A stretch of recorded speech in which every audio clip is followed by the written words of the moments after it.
Hello, welcome back to L Space. My name is Tristan, and today I am going to be doing my March reading wrap up. It's a little late, but we're gonna ignore that and just be glad that I'm getting it out at all.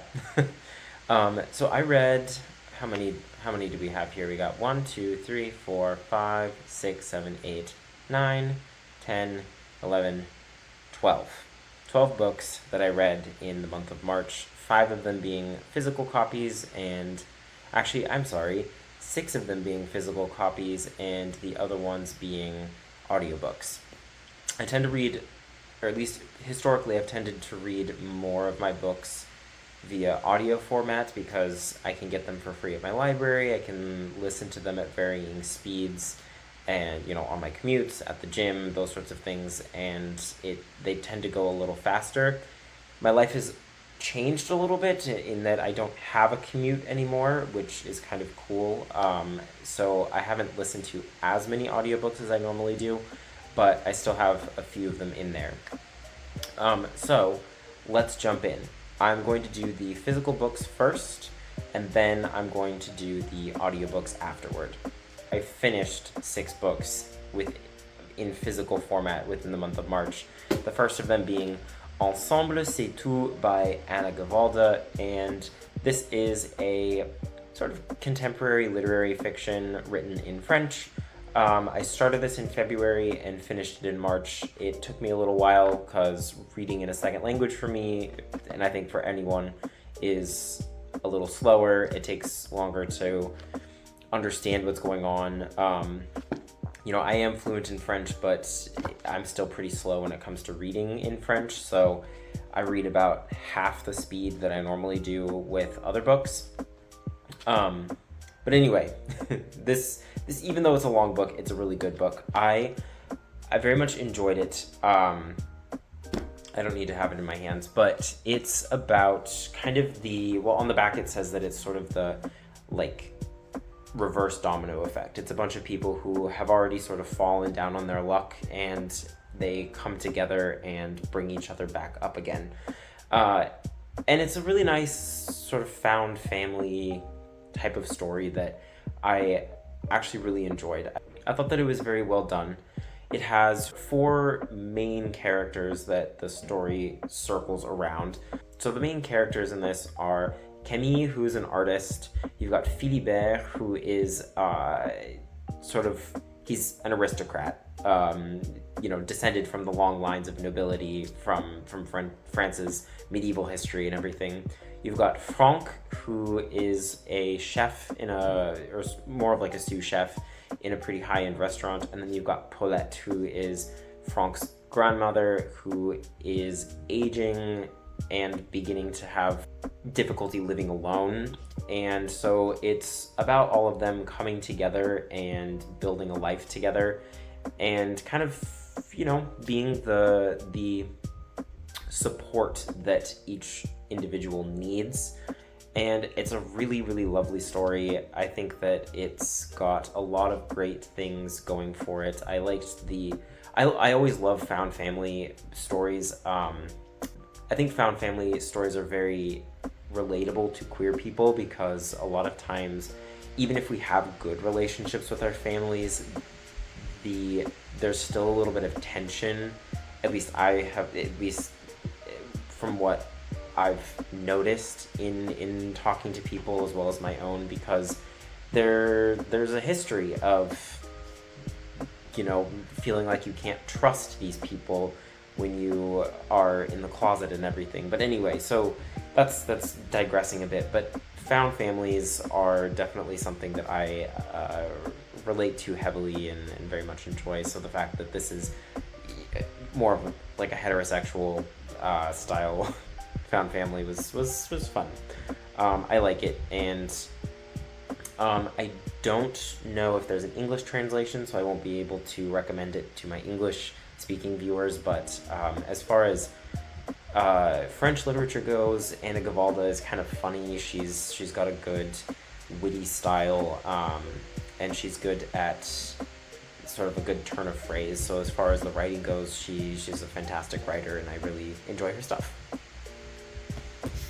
Next up is The Lady's Paradise, which I did my full review for a few weeks ago. This is by Emile Zola. It's translated by Brian Nelson. Overall, I very much enjoyed this book. This is my first time reading it in English, but my second time reading the book.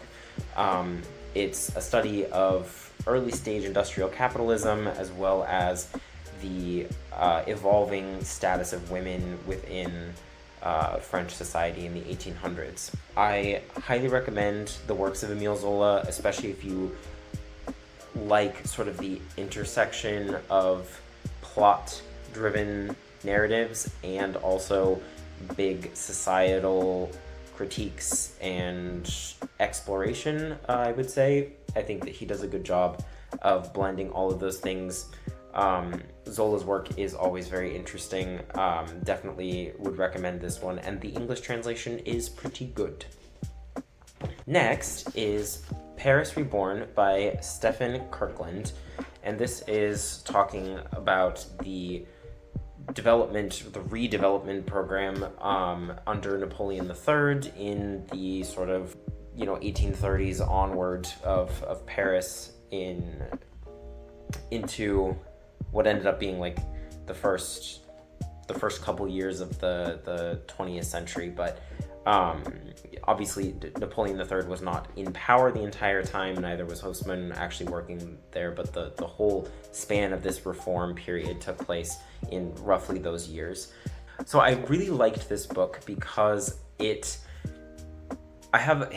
think that with a lot of nonfiction, especially history about men written by men, and we can also say the quiet part out loud, so history about white men written by white men, there tends to be this air of idolization and kind of like romanticizing what these people were like, especially if you get into like military biographies written by white men, straight white men. It tends to be very much like, feels kind of like them hero worshipping type of thing. And this was very much not the case with this book. I felt that he did a good job of balancing not only the great achievements of Haussmann and Napoleon III, but he did also touch a lot on the social ramifications of literally bulldozing neighborhoods and displacing people out of those, making the inner cities more of a wealthy zone and kicking the poorer people out into the more surrounding areas of Paris, as well as talking about their character. Haussmann was kind of a dick, and I feel like you kind of have to be a dick to do everything that he did, and also the fact that there's a lot of things that Haussmann is credited with that he didn't do. Like the iconic style was actually designed by somebody else. So we always kind of call this style the Haussmann style, but it's really only the style that appeared during the Haussmann reforms. He didn't even design it. And anyway, this is a very good, concise history of what happened during that time. It does reference Emile Zola, as well as several other literary figures within Paris, like Charles Baudelaire and Stéphane Mallarmé. You've got a whole bunch of people that kind of deal with the modernization of Paris, commenting on things going on in this period. So it's definitely an interesting work of nonfiction, and I would recommend it if you were interested in learning about more of this period. Next up in the physical books that I read is Tomorrow and Tomorrow and Tomorrow, and I already did my full review of this one in another video, so if you want to see my more detailed thoughts on that, you can go check that one out. This great book, love it. Second time reading it, I would say that I enjoyed it as much, maybe more, on the second read that I did on the first one. I think that there are a lot of complexities of the characters and the story that you pick up on in a second read. So if you've been debating on whether or not you want to pick this one up again, maybe now's the time, because it's pretty good. I have to say I very much enjoyed this. So the fifth book that I read in physical format is Yellowface by R.F. Kuang. This I did not enjoy. On my second read, when I read it the first time, it was via audiobook from the library, and I did enjoy it that way. I think it lent itself well to the audiobook format, especially something that I could have going on in sort of the background while I was doing other things and not focusing too hard on the story. Because unfortunately, it really fell kind of flat for me. I think that while it has very important criticism for the publishing industry and sort of the pigeonhole that writers of color tend to be put into, this may be a dangerous statement to make and put out on the internet, but I don't think that Kuang can write white characters very well, ironically. I think that her white characters come off as caricatures of white people who are really only vehicles for racism. Like, that's kind of their only thing. Her white characters are never very nuanced. They don't have anything other than kind of a dislikability and a penchant for racism, and I think being more hell-bent on being that way. And like that, it's a valuable thing to highlight, but this is what, my fifth book that I read from Kuang, so at this point it's getting a little stale. And I would like to see a little bit more range in her writing, especially of white characters, because if her whole point is to, especially in this book, if her whole point is to talk about how, characters of color are not being accurately represented in literature, if that was part of her point, then that's brilliantly done. It's brilliantly executed by making a white character that does not feel authentically white to kind of prove a point. And if that is the point, then great. I think that she did a great job in that. But I think that given the white character, whatever her name was in Babel, being entirely one-dimensional, and again, just kind of like a caricature of a racist white lady, this is sort of the same thing. Valuable critique, a little too heavy-handed, a little too didactic for my tastes, and just not enough nuance in her treatment of this woman. Not to say I pity her or sympathize with the main character in any way. What is her name? Juniper Haywood. Despicable person. 0 out of 10 would not want to meet. But as far as the book goes, I reduced it in my rating because I just didn't enjoy it this time as much as I did the first time.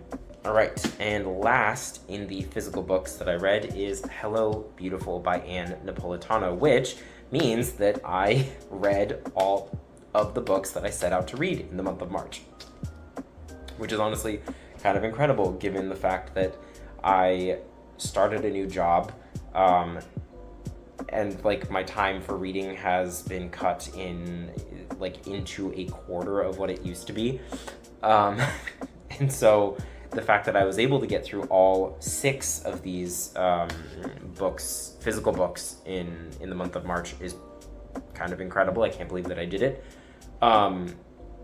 This book was good. I rated it like a very good on Goodreads, 4 stars, because the craft was very good. I think that the interweaving of all of the characters was very well done, and I really enjoyed getting to know all of the characters.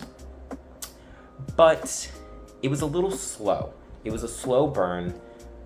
It was a little predictable, which I guess it should be because, it's a sort of a retelling almost of Little Women by Louisa May Alcott.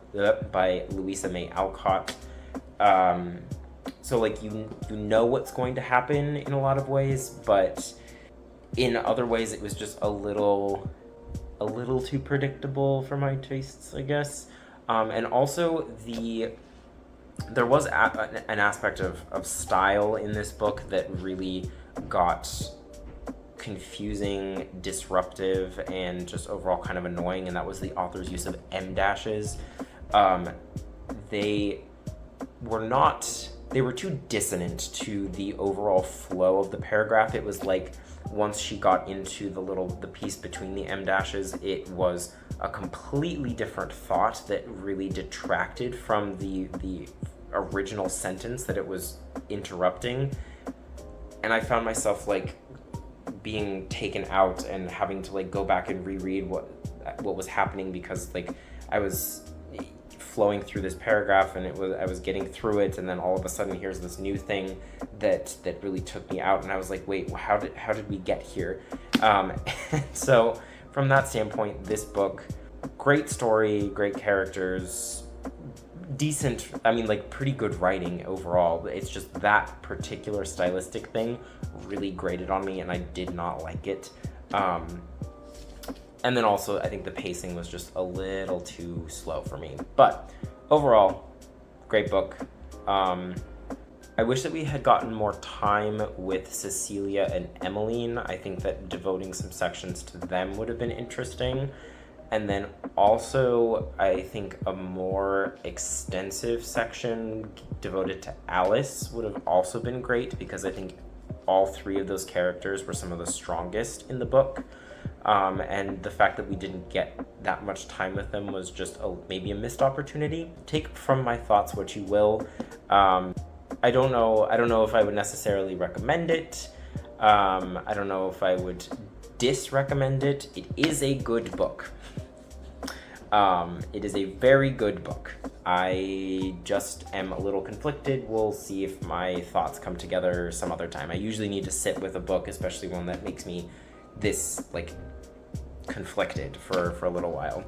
Anyway, so that was Hello Beautiful by Ann Napolitano. I am curious to read some of her other works, because I liked a lot of the depth that she provided with the overall story, so I'm curious to read more from her. Okay, so the first audiobook that I read, or I guess finished in March, is Part of Your World by Abby Jimenez. Now, I do not read this genre of romance where you have just like, the covers of the books, two cartoon adults facing each other over another cartoon background or whatever. I did enjoy this book. It came highly recommended from Allison Pages, and I think she's kind of the same sort of taste, where she doesn't love romances, but she really liked this one. And I think this one did a pretty good job of dealing with some other themes of like abuse, especially dealing with emotional and verbal abuse, going from a toxic relation to a healthy relationship, and dealing with a lot of the baggage that comes with being able to trust and love yourself enough to move into the healthy situation. I think that was really well done. The sort of realizing, finding yourself and reevaluating your priorities, and then making yourself a priority. That overall theme was pretty good in this one. I definitely rolled my eyes quite a bit at some of the more heavy-handed, steamier scenes, which those are, I'm just not into those. I think it would be very interesting to study because there's always the joke about male authors writing about women, and I think there's also something to be said for women authors writing about men in romance novels, because they're always like 6'4", they're always chiseled, they always have like the perfect amount of hair, the perfect eyes, they're always so nice, and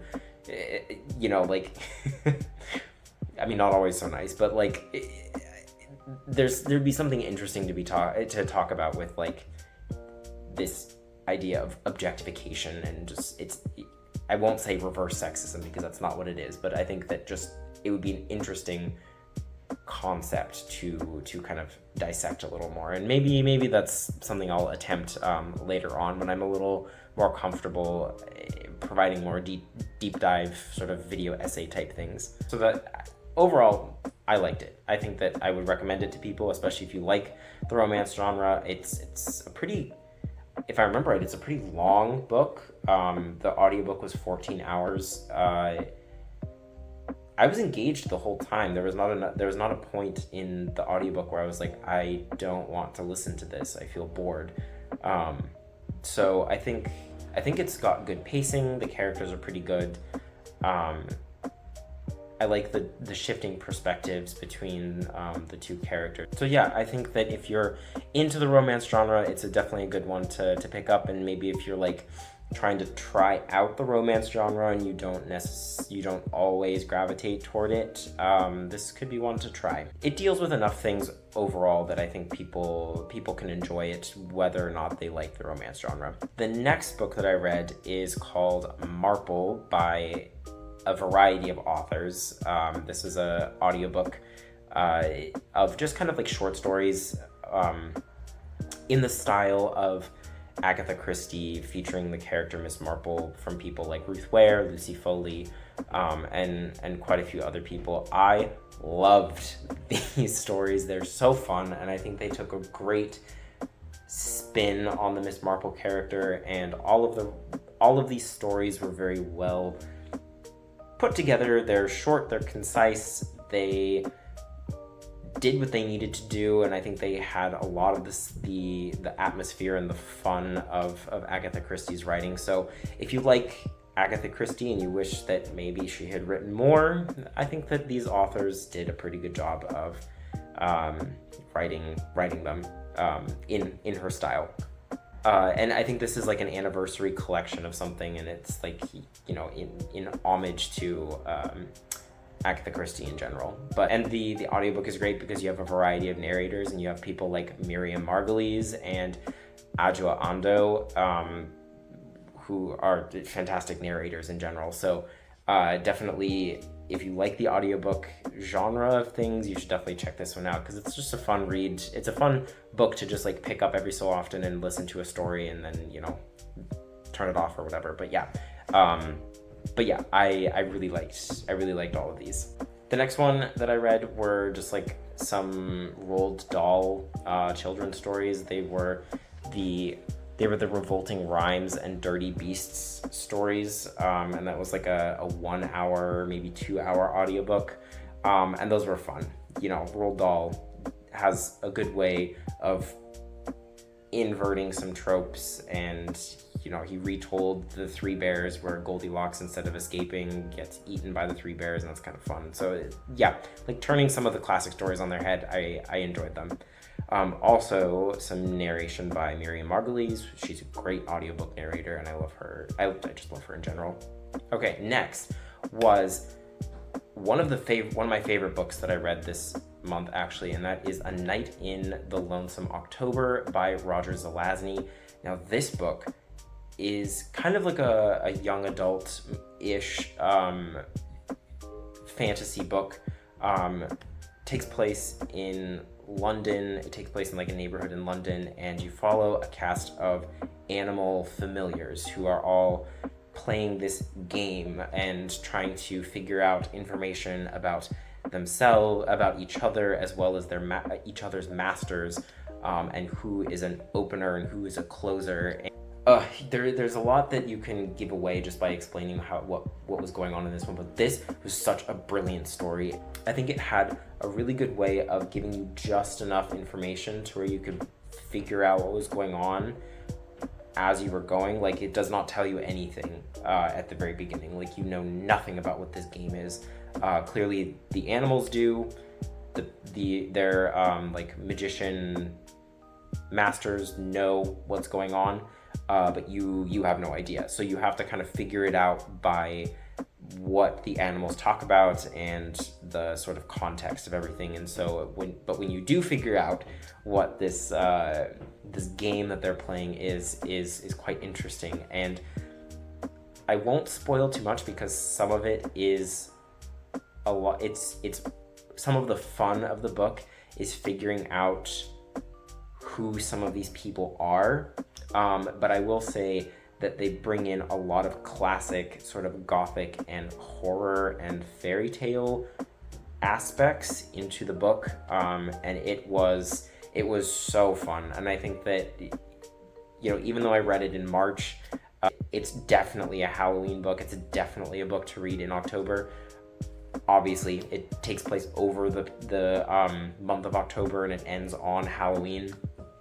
But oh gosh, it was so good and it was so fun. I really loved that book. Totally surprised by it. It was my first time reading anything by Roger Zelazny, and again, it was just something that I think I had picked it up on Neil Gaiman's recommendation. He had mentioned Roger Zelazny as like a really good storyteller, and I agree. It's very in the same vein as Neil Gaiman. I think they share a lot of similarities in their style and their storytelling. But yeah, would highly recommend that one. That one is fantastic. Do it for October if you're gonna do it at all. But oh, it's so good. I love that book. The next audiobook that I read was I Capture the Castle by Dodie Smith. Now I read this on the recommendation of Claudia over at Spinster's Library for classics that are kind of classics to read for the people who enjoy reading young adult novels. So to just give you like a brief blurb of this one, through 6 turbulent months of 1934, 17-year-old Cassandra Mortmain keeps a journal filling 3 notebooks with sharply funny yet poignant entries about her home, a ruined Suffolk castle, and her eccentric and penniless family. I mean, obviously it follows Cassandra because she's the one writing the journal entries, but she talks a lot about her sister as well as several men that kind of become interested and entangled in their lives, especially as it surrounds this castle and their family's ability to, continue to live in said castle, because they, don't have any money. I loved this book. I think that in general, I really like the diary style. I also really like epistolary novels, which are more ones that are written as letters between people. There's a word for diary novels. They're not, it's a like subgenre of epistolary, but I don't remember what it is anyway. I'll look it up and put it in when I'm editing, and here it is. But yes, it's a really well executed diary novel. I think that her sort of conversation with herself throughout the diary entries is part of the fun of this one, because there will be times where she's like starting off one of the diary entries and she's like, what an idiot I was yesterday, why did I write that? And she says, this is how I feel now, this is how I feel after I've calmed down. And there's quite a few times where she does that, and it's just so fun to see her conversing with herself via her diary. And I think it's a good and accurate representation of what it's like to use a diary like that. Super good. It's definitely on the like quirky side. It's pretty entertaining. The romances are, so it is more of a romance style thing. It kind of is the sort of typical like maybe sort of like a Jane Austen style of thing of whom will she marry type of thing. That's not, it doesn't end up being the focus necessarily of the book. The book is more of her coming of age and her sort of falling in love for the first time, and then also kind of coming to realize how love can blind you in certain aspects, in certain things. And so I think that it's just a really well done, charming story, and I would highly recommend that one. It's longer, I guess. Goodreads says that it's 408 pages, but it didn't feel that long. It felt like it just barely started and then it was already over. So it's definitely a good book. Would highly recommend. And there's some really funny things that happened right at the end. All the characters are great. But yeah, would highly recommend that one. The last book I read in March via audiobook was The Little Red Chairs by Edna O'Brien.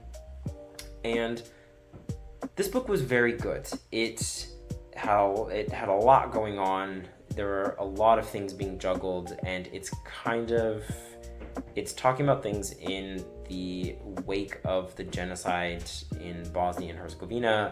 This book follows sort of the progression of this guy named Vlad as he enters a small Irish town. He's an Eastern European doctor, we'll say, and the book is just kind of all about figuring out who Vlad is. The synopsis kind of spoils it a little bit, so if you're trying to avoid the spoilers of it, I would definitely recommend not checking out the synopsis, especially on Goodreads. There's a lot going on in this novel. It's basically a novel about kind of like the long, treacherous march toward finding home, especially for people who have been displaced. I want to say that the pacing is a little slow. There are some points that are kind of confusing, but in general, I really enjoyed it. I think that the overall complexity was pretty well executed, and I think that her overall discussion of all of the things that were going on in the book were well handled, and I think that they were pretty incredible. It's pretty violent. It's pretty intense in a lot of ways. And yeah, it was a great book. It's really not a book that I would have picked up normally. I would never have bought the book, and that's why I like having my library audiobook thing through Libby. I love those because I always end up picking up books that I would never pick up otherwise because it's free. There's no investment other than my time. But yeah, this one I definitely will be thinking about it for a while. Again, I would say that I really liked the book, but I don't know if I necessarily enjoyed the book. But I very much appreciated the craft of the novel and the overall execution of everything. So, I tend to evaluate books more. I mix sort of like my enjoyment of them with my appreciation for the actual execution and craft of the novel. And I think that, I didn't necessarily enjoy the novel a whole bunch, but I very much appreciated everything that it did do, and I did really like it overall. I gave it 4 stars on Goodreads, if that tells you anything at all. But yeah, very interesting book. I'm sorry I'm being so wishy-washy on this one because I don't know I don't know whether or not I want to sell this one to you. But yeah, I would definitely recommend at least checking out Edna O'Brien's work, because I think that she has a lot of really interesting things in her catalog that she was an author I'd never heard about. I found her thanks to books from my bookshelf, highlighting Irish authors for St. Patrick's Day. But anyway, so Edna O'Brien, super interesting author. We'll definitely be reading more of her because clearly I have a lot of feelings about her work. So overall, I will be checking out her work. Was this book for me? I don't know. I liked it, didn't enjoy it. That's probably all we need to really say about this. But anyway, so those are all of the books that I read in March. I guess I forgot Ensemble in my first tally of all of the books that I read. So did I read 13? Is that right? 1, 2, 3, 4, 5, 6, 7, 8, 9, 10, 11, 12. Nope, I still read 12. So 6 in physical format, 6 in audiobook. Overall, fantastic month of reading. I had a lot of fun with all of the books that I read, especially rereading several books that I had read before. It was a overall very successful month of reading. So which of those books have you read? Is there any? I don't know if I did a good job of selling any of the books, but are there any of those that you might find interesting to pick up for yourself? Let me know in the comment section below, as always, and if you feel so inclined, give me a like and subscribe if you're new. I definitely would love to build this community a little more so that we can have some interesting conversations about some books, because that's, sharing books and ideas about books on the internet is what BookTube is all about, and that's why I'm here. So yeah, I guess this is my first reading wrap up that I've done, and they'll probably be in a similar format in the future, dividing physical books and audiobooks into separate categories. But yeah, that is all I've got for you today. Thank you again for watching, and I will see you again next time. Bye-bye.